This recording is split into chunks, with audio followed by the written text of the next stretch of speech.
Anode heel effect is a loss of beam intensity across the cathode end of the X-ray tube towards the anode end of the tube. There are three main factors that control AHE. 1, collimation, 2, SID, 3, anode angle, which is pretty dumb, but I'll explain that later. Number 1, collimation. I say collimation first because it not only has an impact on something minor like AHE, but also has an enormous impact on patient dose and also the scatter produced by the patient. Collimation is more important than shielding. There, I said it. I'll back it with science later. Here I have a normal severed finger at a 40-inch SID, tabletop, and proper collimation. Here is that X-ray. We used 54 kVp at 0.8 mass. It shot us almost a perfect DI of 0. Yay us. The DAP is 3 milligray centimeters squared. Yay again. As a reminder, DAP stands for dose area product, and it consists of two things, dose or technique and area or collimation. While this isn't directly patient dose, it is an indicator of how much radiation is going to the area. So obviously, lower is better. We can safe dose with the 15% rule to keep mass/technique down by ensuring tight collimation. This is our ideal image. 40 inches, tight collimation, DI of 0, DAP of 3, while still using 54 kVp and 0.8 mass. In addition to all that beauty, I don't see any AHE on this image, do you?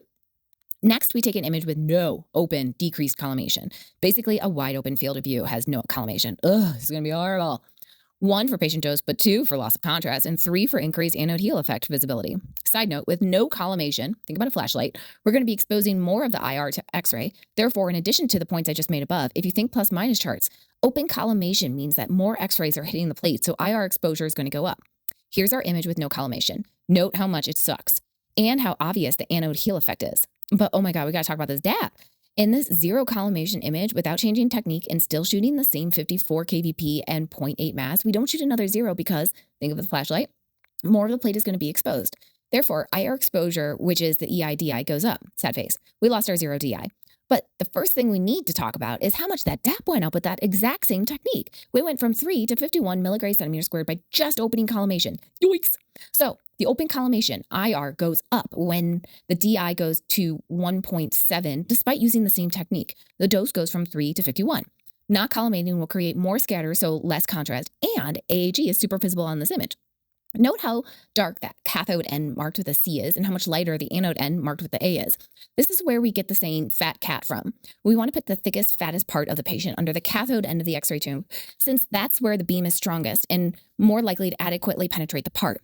Here we compare the two images of proper tight collimation and no collimation. Yes, AHE is more apparent on the open collimation, but let's talk about what else collimation changes.